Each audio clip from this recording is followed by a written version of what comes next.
Welcome back. मैं लवकेश है आपका एक बार फिर स्वागत करता हूं आपके अपने यूट्यूब चैनल पर। और आज इस वीडियो में हम आपकी कवर करेंगे आपकी ईवीएस पैडागोजी से क्वेश्चन के वो कवर करेंगे कि ईवीएस पैडागोजी में आपके किस तरह के क्वेश्चंस बनते हैं। जैसा आपको पता होगा ईवीएस पर जो पैडागोजी आपके 30 नंबर की आती है आपके किसी भी स्टेट टेट एग्जाम में या जो आपका सी टेट है उसमें।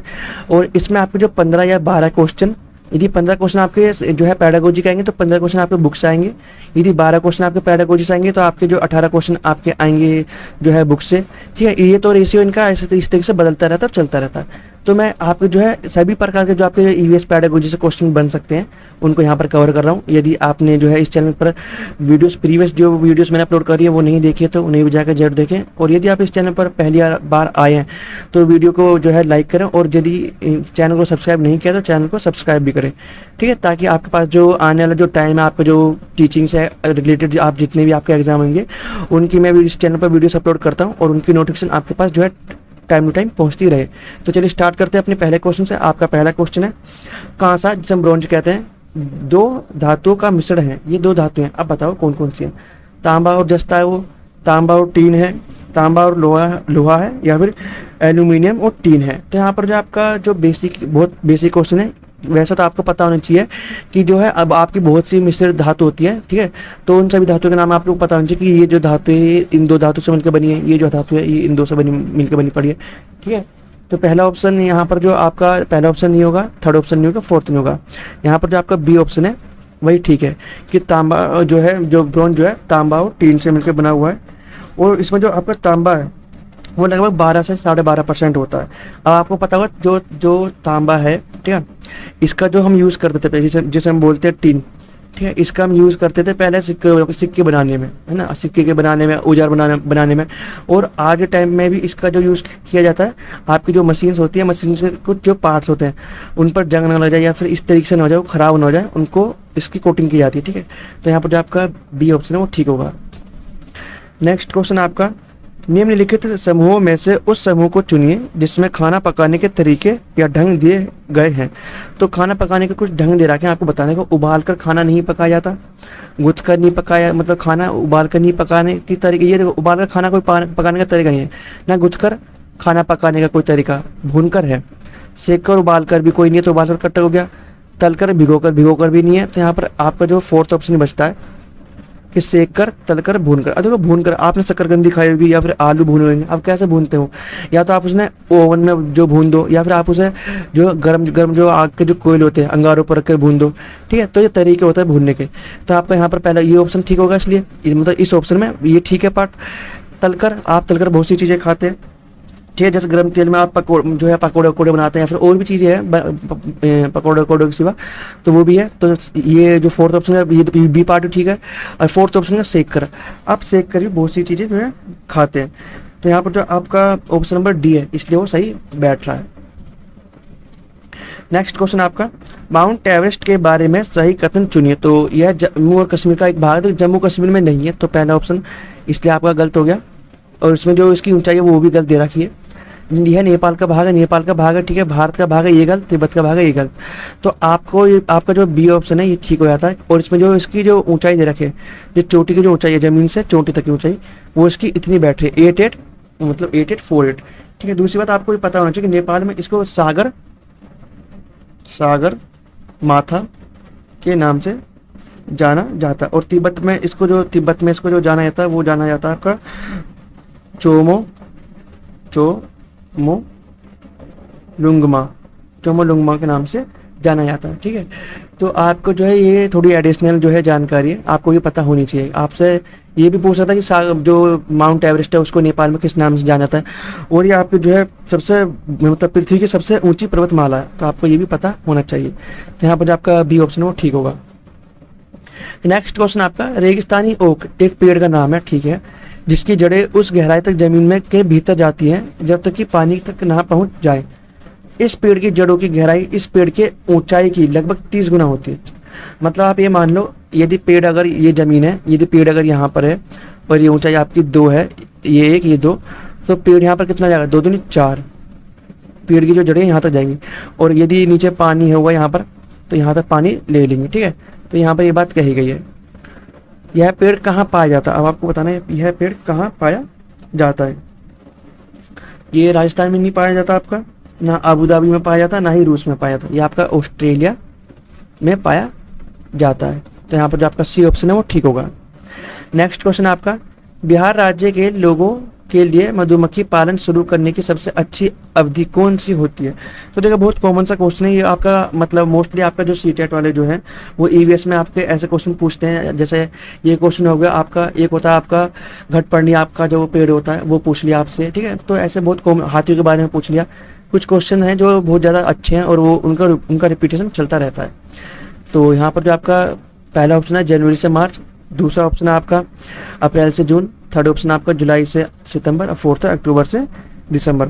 तो यहाँ पर जो आपका फोर्थ ऑप्शन अक्टूबर से जो आपका दिसंबर है वो यहाँ पर आपका ठीक होगा। नेक्स्ट क्वेश्चन है आपका, खेजड़ी वृक्ष के बारे में सही कथनों को चुनिए। तो पहला ऑप्शन आपका, यह वृक्ष मुख्यतः रेगिस्तानी क्षेत्रों में पाया जाता है, तो ये तो बात ठीक है। दूसरा ऑप्शन है, इससे अधिक जल की आवश्यकता नहीं होती, ये भी ठीक है। थर्ड ऑप्शन है, यह छायादार वृक्ष है जिसकी छाया में बच्चे खेलना पसंद करते हैं, ये भी ऑप्शन आपका ठीक है, सारी ठीक है क्या। यह अपने तने में जल एकत्र करता है, लोग पतले पाइप से इस जल को पीते हैं, तो ऐसा बिल्कुल भी नहीं है। तो आपका फोर्थ ऑप्शन गलत होगा। जिस ऑप्शन में आपके तीन शुरू के ऑप्शन है वही आपका ठीक होगा, तो आपका ए ऑप्शन यहाँ पर ठीक होगा। नेक्स्ट क्वेश्चन आपका, हाथियों के विषय में नीचे दिया गया कौन सा कथन सही है? हाथी अपना अत्यधिक भार होने के कारण बहुत आराम करना पसंद करते हैं, तो ऐसा नहीं है कि वो बहुत ज़्यादा आराम करना पसंद करते हैं। दूसरा तो ऑप्शन आपका 3 महीने के हाथी के बच्चे का भार, मतलब जो 3 महीने का जो हाथी का बच्चा है उसका वजन लगभग 2 कुंटल होता है, आपका ये ऑप्शन ठीक है। थर्ड ऑप्शन आपका, वयस्क हाथी एक दिन में 2 कुंटल से भी अधिक पत्ते और झाड़ियाँ खा सकते हैं, तो ऐसा भी नहीं है। 100 किलो तक खा लेते हैं ना, मतलब 1 कुंटल, ये ध्यान पर लगभग 2 कुंटल बोल दिया, तो पहले दूसरा ऑप्शन आपका इसलिए गलत हो गया, ठीक है। और फोर्थ ऑप्शन है, हाथी दिन में 4 से 6 घंटे सोते हैं, तो यहाँ पर जो आपका ऑप्शन नंबर जो है बी ही सही यहाँ पर बैठ रहा है, जिसमें हाथियों के बारे में सही जो है बता रखी चीज़ें। एक आदि इसमें जो ऑप्शन है वो ऐसे भी आ सकते हैं, यहाँ पर जैसे 4 ऑप्शन दे दिए, यहाँ पर इसमें 1 सही है, 2 सही है, 2, 3, 4 सही है, ठीक है, इस तरीके से। तो इसमें एक क्वेश्चन आपका ऐसे भी बन सकता है, एक ऑप्शन आपका कि हाथी मतलब अपने शरीर को ठंडा करने के लिए पानी में या कीचड़ में बैठना पसंद करते हैं, इस तरीके से, तो वो ऑप्शन भी आपका ठीक होता है। तो यहाँ पर जो आपका ऑप्शन नंबर बी है वही ठीक है। नेक्स्ट क्वेश्चन आपका, नीचे दिया गया पैराग्राफ पढ़िए जिसे गांव के एक छात्र ने अपने घर के विषय में लिखा, मतलब कोई गांव का बच्चा है उसने अपने घर के विषय में लिखा है। अब आपको बताना है जो कौन सा ऑप्शन, मतलब क्या क्या लिखा है। मैं गांव से आया हूँ, हमारे गांव में अत्यधिक वर्षा होती है, इसलिए हमारे घर धरती से लगभग 10 से 20 फीट, मतलब 10 से 12 फीट ऊंचे बने होते हैं। इन्हें मजबूत बांस से खंभों पर बनाया जाता है। ये घर अंदर से भी लकड़ी के बने होते हैं। यह गांव होना चाहिए, तो यह गांव जो है कहाँ पर होना चाहिए आपको बताना है। ये गांव जो आपका होगा आपका आंध्र प्रदेश में होना चाहिए, नहीं तमिलनाडु में भी नहीं है और उत्तराखंड में नहीं, आपका असम में है ना। असम हो गया, मिजोरम हो गया, आपके इस साइड पर ज़्यादा वर्षा मतलब होती है। तो वहाँ के जो असम के जो घर हैं वो कैसे है, वो ज़मीन से इस तरीके से यहाँ पर 4 बम्बू लगा दिए और इन पर जो है घर को इस तरीके से बना रखा है, ठीक है। इनकी जो ऊंचाई 10 से 12 फीट के आसपास है, अभी आपको 3 से 5 मीटर, तो इसलिए आपको जो यहाँ पर बी ऑप्शन है वो ठीक होगा। नेक्स्ट क्वेश्चन आपका, ब्रेल लिपि में मोटे कागज पर उभरे हुए बिंदु बने हुए मतलब होते हैं, यह लिपि आधारित होती है। यह लिपि कितने बिंदुओं पर आधारित होती है? यहाँ पर बिंदु दे रखे हैं, तो 4 बिंदुओं पर आधारित नहीं है, 8 पे भी नहीं है, 10 पे भी नहीं है, ये आपके 6 बिंदुओं पर आधारित होती है। इस लिपि में सिर्फ 6 बिंदु होते हैं, ठीक है, और इस पर मोटे पेपर पर लिखे होते हैं, तो आपका यहाँ पर जो है बी ऑप्शन वो ठीक होगा। नेक्स्ट क्वेश्चन आपका, निम्नलिखित पक्षियों में से कौन काफी हद तक अपनी गर्दन को पीछे तक घुमा सकता है? तो देखो, मैना नहीं है, कौवा नहीं है, कोयल नहीं है, आपका जो उल्लू है वो अपनी जो है पूरी लगभग पूरी आप बोल सकते हो कि पूरी पीछे मुंडी घुमा लेता है, जो कि और पक्षियों के जो है बस की नहीं है। दूसरी बात, एक क्वेश्चन आपका ऐसा ही बनता है कि पक्षी जो अपनी गर्दन बहुत ज़्यादा हिलाते हैं, तो ऐसा क्यों है, उनकी मांसपेशियों में दिक्कत है या क्या है? तो उसका आंसर यह है कि जो पक्षी होते हैं उनकी जो आँखें हैं ना वो ज़्यादा जो है एरिया कवर नहीं कर पाती, जिसकी वजह से इनको अपनी गर्दन घुमानी पड़ती है साइड का देखने के लिए। तो यहाँ पर जो आपका इस ऑप्शन में तो आपका जो इस क्वेश्चन में तो आपका जो है बी ऑप्शन ठीक है।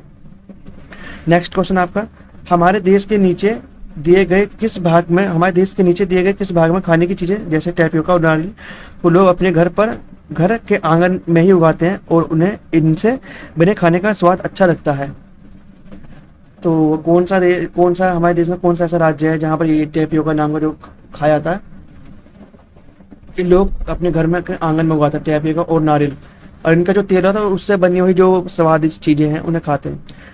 तो ये कौन सा इलाका हुआ? आपका केरल का इलाका। ठीक है, तो आपका सी के जो 3 ऑप्शन है वो गलत हो गए, सिर्फ आपका जो 4th ऑप्शन है वो ठीक है।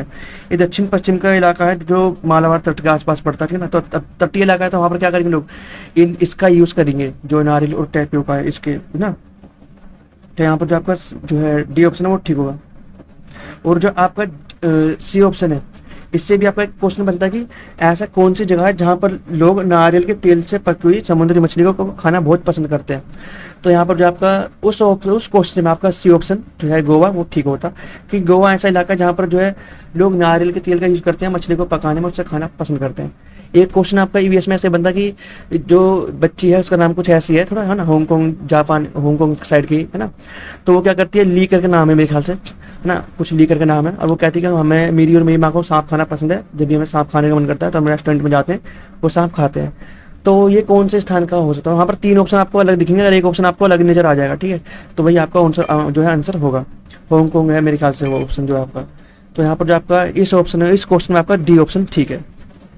नेक्स्ट क्वेश्चन आपका, कोई डॉक्टर एक मरीज को खाने के लिए कुछ दवाइयाँ लिखता है और साथ ही गुड़, आंवला और हरी पत्तेदार सब्जियां जरूर खाने का सुझाव देता है। यह मरीज किस रोग से पीड़ित होना चाहिए? तो अब देखो, उस मरीज में जो है ना किस चीज़ की कमी है? आयरन की कमी है, और आयरन की कमी जो सबसे ज़्यादा पूरी करते हैं तेज तरीके से वो है आपका आंवला, गुड़ और हरे पत्तेदार सब्जियां, ठीक है। तो वो जो व्यक्ति है आयरन की कमी से संबंधित जो यहाँ पर बीमारी है वो आपकी एनीमिया है, ठीक है ना। खून की कमी होगी, लाल रक्त आपकी जो कॉर्पोसल्स है उनकी कमी होगी। सेल्स बोलते हैं वैसे, लेकिन जो रियल जो शब्द है वो कॉर्पोसल्स हम जो है वो यूज़ करते हैं। तो यहाँ पर जो आपका डी ऑप्शन है वो ठीक होगा, ठीक है। जैसा आपका जो आयरन है हम बोलते हैं हीमोग्लोबिन की कमी होगी, तो इसलिए हम यहाँ पर जो है इस शब्द का जो है मतलब ये बीमारी जो है उससे रिलेटेड है। वो जब ये इन सब्जियों को खाएगी तो वो जो है ठीक हो जाएगी। नेक्स्ट क्वेश्चन है आपका, कुछ पक्षी हमारी तुलना में 4 गुनी अधिक दूरी तक देख सकते हैं, ये पक्षी हैं। अब ऐसे पक्षी को बताना है जो बहुत दूर तक देख सकते हैं ना। कौवा, चील, देखो चील तो है लेकिन बुलबुल और कौवा नहीं है, तो ये पहला ऑप्शन गलत हो गया। बाज भी है आपका लेकिन कबूतर और तोता नहीं है, तो दूसरा ऑप्शन भी गलत हो गया। फाख्ता नहीं है, फाख्ता के ऊपर एक आपका क्वेश्चन बनता है वो आएगा, हम उसे कवर करेंगे। और आपका कौवा और मोर भी नहीं है, तो यहाँ पर आपको जो सी ऑप्शन है वही ठीक बैठ रहा है। चील, बाज और गिद्ध ये ऐसे हैं जो बहुत ऊंचाई से चलते हुए जमीन पर चूहे को देख लेते कि चूहा चल रहा है और नीचे आएंगे उसे झपट लेंगे। ये सांप होगा तो सांप को झपट लेंगे, ठीक है। तो यहाँ पर जो आपका सी ऑप्शन है वो ठीक होगा। नेक्स्ट क्वेश्चन आपका, भारत के मानचित्र में दिल्ली की स्थिति के सापेक्ष हिमाचल प्रदेश की राजधानी शिमला और मध्य प्रदेश की राजधानी भोपाल क्रम से स्थित है दिल्ली के। तो आपको बताना है यहाँ पर कौन सा ऑप्शन यहाँ पर ठीक होगा। तो अच्छा यहाँ पर ऑप्शन थोड़ा दिल्ली के, अच्छा ठीक, दिल्ली के किस ओर होंगे? तो ये कहाँ होंगे? उत्तर और दक्षिण की तरफ होंगे, मतलब दिल्ली से उत्तर की तरफ होगा जो आपका हिमाचल प्रदेश या फिर ये शिमला का जो शिमला जम्मू कश्मीर, आपको पता है दिल्ली नीचे है, सेंटर में ऊपर की तरफ आपका क्या था, आपका JK जम्मू कश्मीर है ना, आपका ये चीज़ पड़ती है। आपका दक्षिण साइड नीचे साइड आपका, ठीक है, भोपाल मध्य प्रदेश, बिल्कुल दिल्ली के जो नीचे की साइड पड़ता है आपका मध्य प्रदेश, बिल्कुल जो मिडिल में ये पड़ता है। तो इसलिए आपका दक्षिण और जो उत्तर और दक्षिण होगा। यदि आप मैप को देखेंगे तो आपको मैप को देखकर भी समझ आ जाएगा, बहुत जो है रॉकेट साइंस नहीं है इस क्वेश्चन में। तो यहाँ पर जो आपका सी ऑप्शन है वो ठीक होगा। आज इस वीडियो में हमने जो आपके करे हैं चाइल्ड डेवलपमेंट EVS पैडागोजी का, हमने इस वीडियो में जो आपके 15 क्वेश्चन करे हैं। मैं इस चैनल पर जो है आपके डेली जो आपका CTET है उसमें जो आपके 5 जो सब्जेक्ट हैं, जो आपके 4 पैडागोजी के और एक जो आपका चाइल्ड डेवलपमेंट के, उनकी वीडियोस अपलोड कर रहा हूँ शाम को 6 बजे और 6:30 बजे। यदि आप इस चैनल पर नए हैं तो चैनल को सब्सक्राइब करें और वीडियो अच्छी लगती है तो वीडियो को लाइक भी करें। दूसरी बात, यदि आप कंटिन्यूटी में पढ़ाई करते हैं तो आपका जो है मैक्सिमम मार्क्स जो है आने की संभावना बनी रहती है। जैसे यदि आप पढ़ाई ऐसा कर रहे हैं कि आज ही आपने 4 चैप्टर पढ़ लिए और अगले 3 दिन आपने बिल्कुल पढ़ाई नहीं की, तो वहाँ पर आपको होगी दिक्कत, ठीक है। तो यहाँ पर जो है आपका सी ऑप्शन ठीक होगा। तो चलिए मिलते हैं नेक्स्ट वीडियो में।